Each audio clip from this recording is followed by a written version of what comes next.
ایک دن کی بات ہے، شاہان اپنے ماں باپ کے ساتھ چھٹیاں منانے جنگل کے قریب آیا۔ کھیلتے کھیلتے وہ اتنا دور نکل گیا کہ ان سے بچھڑ گیا۔ جب اس کے والدین اسے ڈھونڈنے لگے، وہ کہیں نظر نہیں آیا۔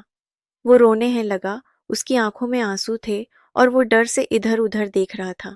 اسی وقت ایک بڑی نرم دل گوریلا نے اسے دیکھا۔ اس نے اپنی گردن جھکا کر غور سے شاہان کو دیکھا، پھر نرمی سے اسے زمین سے اٹھا لیا اور اپنے سینے سے لگا لیا۔ گوریلا نے اسے اپنے درختی گھر لے جانے کا فیصلہ کیا۔ وہ 2 پیروں پر چلتی ہوئی شاہان کو سینے سے لگائے درخت پر چڑھنے لگی۔ تھوڑی ہی دیر میں وہ اپنے اونچے گھر پہنچ گئی۔ گوریلا نے شاہان کو پیار سے پالا۔ وہ اسے سکھانے لگی کہ کیسے درختوں پر چڑھا جاتا ہے، کیسے رسیوں سے ایک درخت سے دوسرے درخت پر جایا جاتا ہے۔ وقت کے ساتھ شاہان بندروں کی طرح پھرتیلا ہو گیا۔ وہ درختوں کے بیچ جھولتا، پرندوں سے باتیں کرتا، جانوروں کے ساتھ کھیلتا اور ہر کوئی اسے پسند کرنے لگا۔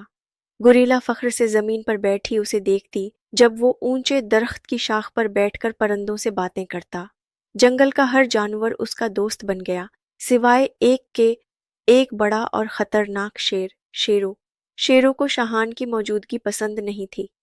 وہ غصے سے جھاڑیوں میں چھپا رہتا۔ شاہان کو دیکھ کر اس کی آنکھوں میں نفرت جھلکتی۔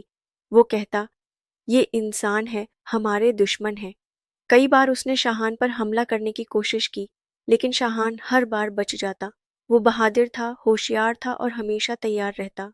ایک دن شاہان نے محسوس کیا کہ جنگل کے کئی جانور غائب ہو رہے ہیں، ہاتھی، بندر، ہرن اور یہاں تک کہ طوطے بھی۔ باقی جانور ڈرے ہوئے تھے۔ شاہان نے ایک جنگل کانفرنس بلائی جہاں اس نے سب سے کہا، مجھے شک ہے کہ کوئی ہمارے دوستوں کو چرا رہا ہے۔ شاہان نے اپنے دوست اور جانوروں کے ساتھ مل کر شکاریوں کا پیچھا کیا۔ وہ رات کو خاموشی سے ان کے کیمپ تک پہنچے۔ وہاں انہوں نے دیکھا کہ کئی جانور پنجرے میں بند ہیں۔ شیر، طوطے، بندر اور ہرن سب قید تھے۔ مشال کی روشنی میں ان کی آنکھوں میں خوف نظر آ رہا تھا۔ شاہان نے آہستہ سے اشارہ کیا۔ بندروں نے درختوں سے جھول کر مشالیں بجھا دیں، طوطے شور مچانے لگے اور شاہان ہرن کے ساتھ ہو گئے، نے شیر کے ساتھ مل کر پنجرے کھولنے شروع کر دیے۔ سب جانور آزاد ہونے لگے۔ شکاری گھبرا گئے۔ وہ ہتھیار اٹھاتے ہوئے ادھر ادھر دیکھنے لگے۔ پھر وہ سب اندھیرے میں بھاگ گئے، کبھی نہ آنے کے لیے۔ شکار ختم ہوا۔ جانور خوشی سے ناچنے لگے، طوطے اڑنے لگے، بندر جھولنے لگے۔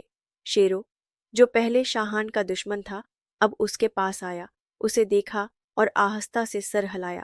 شاہان مسکرایا۔ اسی دن سے جنگل کے سب جانوروں نے شاہان کو جنگل کا بادشاہ مان لیا۔